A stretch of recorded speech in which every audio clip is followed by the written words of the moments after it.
Hey everyone, it's Chad and Travis again from NVRH, bringing you our first of 6 videos focusing on food with a heart health focus. We're starting off with a broad topic and it kind of sets the groundwork, framework for eating heart healthy, kind of like an overarching philosophy, so to speak.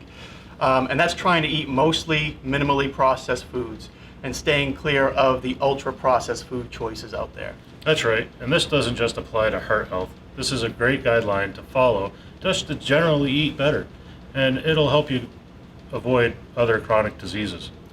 So Chad, what tips do you have for our viewers to help them avoid ultra-processed foods? Hey, I am so glad you asked because it can be hard to avoid ultra-processed foods. They tend to be more widely available, they tend to be more shelf-stable, they're advertised more heavily, and can also seem more affordable sometimes. But they also tend to be high in sugar, salt, bad fats, unhealthy oils.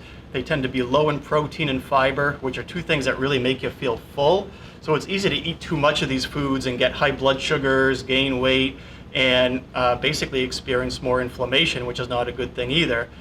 Here are some warning signs that a food product is ultra processed. Number 1, like I just said, if what you're putting in your mouth is more of a food product than an actual food, then it's more likely to have extensive processing. For example, something like steel-cut oats or even old-fashioned rolled oats, I would consider more of a food. But when you go down the line and you look at, say, a flavored instant oatmeal packet that's full of garbage, especially added sugar, and it's really refined, that's ultra-processed. So, number 2, you want to check out the ingredient list. If there are more than 5 ingredients listed on the package, that's a red light. That's a warning sign that there's probably a lot of processing going on and you're eating an ultra-processed food. Number 3, you want to shop the perimeter of the grocery store. Most of the minimally processed foods hang out around the perimeter, such as like plain dairy products, fruits, vegetables, meats, and seafood. And basically you want to avoid some of the aisles in the middle of the store, especially ones that are just dedicated to soda and chips. I mean, don't even go down those aisles because you're just going to be tempted and there's nothing in there that is good for you. So better yet, maybe just bring a shopping list and use that for your planned shopping. And let's see, number 4, check for added sugar. Sugar is huge, and sugar by any name. There's organic cane sugar, high fructose corn syrup, honey, whatever you're looking at. Sugar by any name can hide out in a lot of products that seem healthy. And lastly, aim for gradual reductions in ultra-processed food. It's not a race, and it takes time to redirect these habits and these food choices. So aim at one thing at a time. Like say, if your go-to peanut butter brand you notice has sugar in it, you might want to find a brand that doesn't have added sugar in it, and boom, there's a habit that's worth, every time you buy that peanut butter, you're going to be just getting a minimally processed version. Those are some great general tips to work with. Hey, thanks. But enough about me and my talking. I want you to introduce a recipe, give these folks some ideas about something that they can make. What do you got for us today? Today we're going to do a quick pickled beet. It's going to be full of flavor, no added sugar, and beets are really good for you. It's a great superfood full of riboflavin.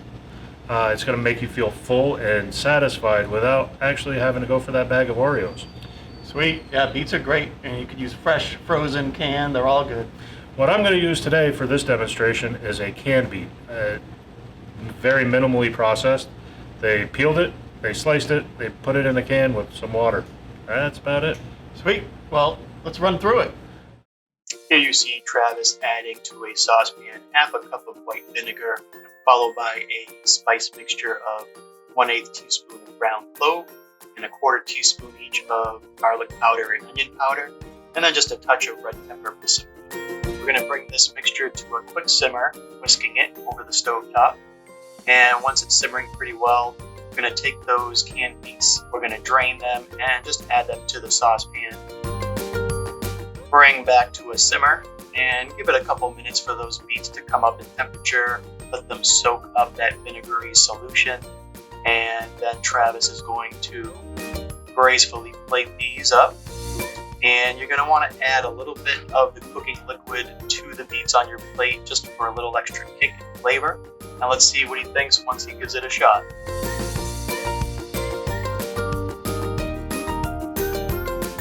So as you guys can plainly see, that was delicious, and it had no added sugar.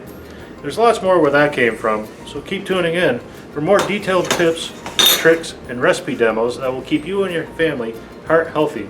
See you next time.